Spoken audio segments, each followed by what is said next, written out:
Welcome to A Sharp, Espa. Thank you so much for coming on board to Thanks do for this having with me. us. First off for the rank, how and when did you start your doing production and engineering in your career?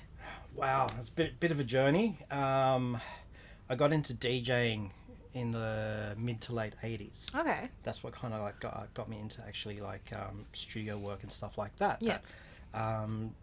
When I was DJing, I'll be out there networking, meeting people, and then I met a guy called Aveen. And he had a little studio set up at home. He had a little Okay. 4-track tape machine. He had an Akai sampler. I was pretty amazed on that. It's like, Yeah. here I am DJing 2 turntables and vinyl. And then this guy's got like this 4-track tape machine and an Akai sampler. And I found that quite interesting, and then started hanging out with him and Okay. got into it from there.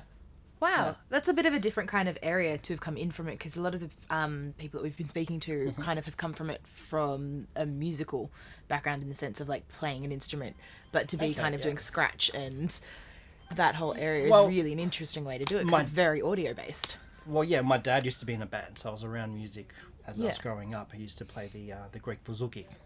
Okay. I used to play that when I was really little. He Yeah. bought me one from Greece years ago, and I used to be able to play that, but now I couldn't play it to save my life. Not I wanted a aiming it. guitar, not a little Greek bouzouki, but now I kind of regret not sticking with it. But Yeah, that's because just it's the not way that unusual goes. instrument. Yeah, that's But, right. Okay, fair enough. So, from kind of DJing and obviously in the Mm-hmm. 80s and that kind of stuff, do you have any early influences or early studios that you worked in that really kind of helped you hone your skill set as a producer and engineer? Well, back then, hip hop in Australia was very young, and Yeah.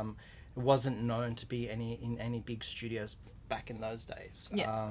So a lot of it was like friends' home studios, some of their 4-track recording, things like that. And then you'll see some of your idols in studios on video clips and interviews and things like that. In 2004, I was in a group called Illegal Substance. Very And cool. We had a manager who was a bit dodgy. A Gotta of them have are. one. A lot of them are. No offense to any managers out there, but and he managed to book us into 301 when it was located on Castle Race Street still. Where Rec is now, yeah. Yeah, where Rec Studios is now. And he just put us in studios there. He clocked up this amazing bills, like 50, 60 grand, and then he did the runner. All right. Good. It was an experience. Yeah. Definitely got to work in some studios back then. And then from that point on, I was just doing the home studio thing up until 2007, when I decided to actually take my career more professionally, and I studied at SA College, Yep, nice. which allowed me to network and get my foot into bigger studios like Electric Avenue, which I did quite a few years there, engineering and assisting.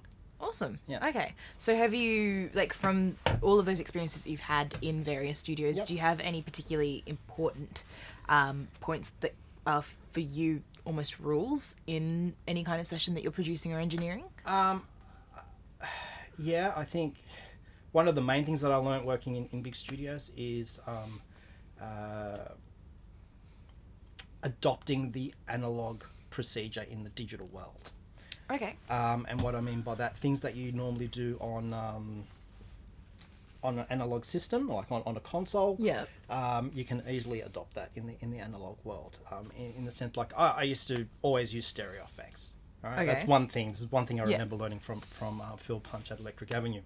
And when he'd be mixing, he'd be using a lot of mono effects, and I was like, "Why are you using mono effects?" And he's like, and he starts talking to me about the placement and the imaging and filling up the space and Yep. and things like that. So I kind of do adopt a lot of the practices that we've done in the studio, and even recording techniques as well, and Yeah. try and even recreate things in Pro Tools.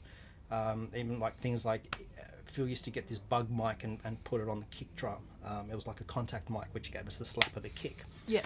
And I thought, yeah, that's pretty cool. And I used to struggle to get that slap out of my kicks when I was mixing. And I thought, well, hey, why don't I take that concept that we're doing in the studio, get my kick drum, duplicate that, cut off all the bottom end so I get the slap, and mix that in even more. Yeah. It works. Yeah. Okay. It's a bit better than actually using an EQ and boosting the upper mix. So you're finding that, is that kind of like a rule for you? Is that you will use the analog kind of... I keep that in the back of my mind. Like, don't try and stick to any rules. There are guidelines. Yeah. I think once you understand audio and sound and frequencies and how it all kind of pieces together and how they interact with each other, Yeah. then the rules are to be broken.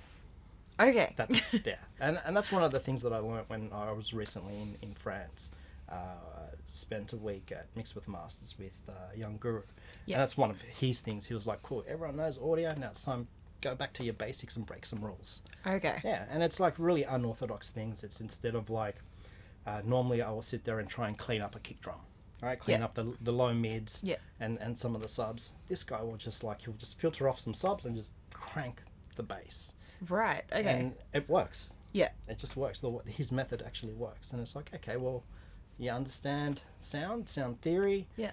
Now it's time to break some rules and do some creative stuff. Right. So do you think it's important as a producer and engineer to have various different kinds of methods at the back of your mind to be able to kind of pull and mix together? Definitely. Especially with the genre of music that I mix, or that I work with. I could be working on a jazz influenced hip hop track. I could be working with a rock influenced hip hop track. I could be working with a blues influenced hip hop track. So what I had done over the years was kind of like study music, study the sound of specific genres. How is jazz mixed? How's the kicks and bass mixed in jazz? Yeah. And how's it mixed in rock music and how it differs? Yeah. And then I take those principles and those theories and apply it to the hip hop that I mix. Right. As well, Okay. and try and create that feel. Like if it's a jazzy track, well, I'll take a jazzy mix approach to it as well as my own flavour. Yeah, of course. That's also a very important part. Yeah. So is it, because you do mostly hip hop, is that the kind of genre that really gets you going, that like makes you really excited to be doing, or do you have like other genres that you're I'm so excited to do this?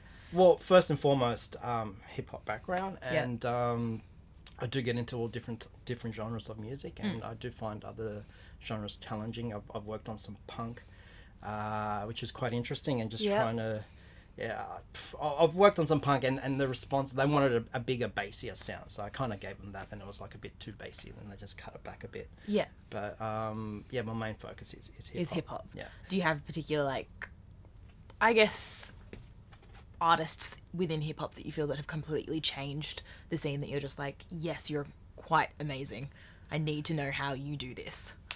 There are definitely groups in Australia that have broken barriers. Yeah. And in the sense of making Australian hip hop more accessible and more friendly to the general listener. And that's groups like the Hilltop Hoods. They've got their own sound, their own thing happening. They've done quite a lot for Australian hip hop. Various artists, and then you've got from Bliss and Esso to Cursor even. He's got his own target group that he works with, and it's doing really good things for him, and he's a voice for his subculture. And it's just making hip hop more accessible. Okay, so your main focus is Australian hip hop. Do you think that there's like an appeal in being able to have Australian, like the sound that is Australian hip hop is very different to American or European kind of hip hop? Do you think that there's ever a crossover that can happen in that, or? Oh, there's definitely a crossover. We are definitely still heavily influenced from overseas hip hop, from American hip hop. Yeah. But that's just naturally, that will happen naturally. Yeah. But from that we have developed our own kind of sound. Yeah. And that's really important for Australian hip hop, is to have your own sound. You can use all the influences. The way East Coast hip hop is mixed with the heavier drums and to the more melodic stuff from the West Coast. Yeah. You can be influenced from all that, but as long as you make it more true to yourself. Do you think that there's, because hip hop is very much based on using samples, using drum machines, using kind of like more electronica instruments, do you think that there's necessarily a need to be able to play other instruments that are more traditional? Definitely. See, that was hip hop back from like the early 80s to the 90s. It was a very sample based, very drum machine based. It still is drum machine based and sample based, but sample based in a different way. There's a lot of musicians that make hip hop now as well. Yeah. And I think being able to play an instrument is super important for any genre, including hip hop as well in this day and age. And as a producer, is it incredibly important? Yes, okay. Yes, at least basic key structures and knowing what's in tune, what's not in tune. I think it's definitely really important. Okay. Because there's a lot more live things going on with hip hop these days. Okay, fair enough. Yeah, no, I can definitely understand that. Yeah. In the sense of, I don't know if this is like a genre thing or just for you as a producer, is there anything like that's been the single most biggest challenge for you so far in your career?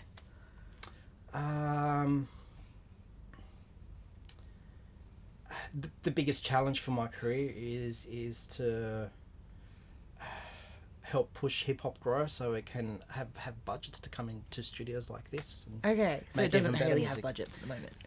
Very few, very Right. little. Yeah, but it's growing. It's definitely growing. I've seen it from when we'll go to a gig and there'd be like 10 people there to now 2,000. So Yeah. it's really changed. Okay, so kind of getting it Yeah. out there is probably Yeah. the biggest challenge, Yeah. and getting people behind it. That's Yeah. definitely.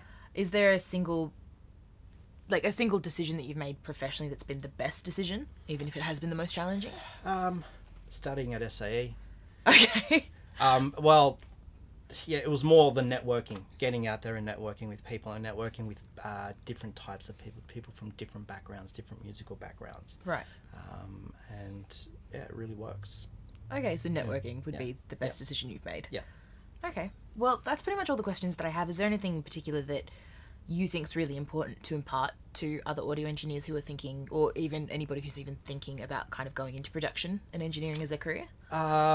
Yeah, I think the number one rule is don't be arrogant, and because a lot of hip hop fair. engineers and producers that I've come across are very arrogant, and they're very precious of their work, which is understandable. Like, Yep. and what I mean by that is that they'll be mixing in their bedrooms, and their bedrooms might not be treated the best, might not sound the best, Yeah. it might not have that true sound that they're looking for.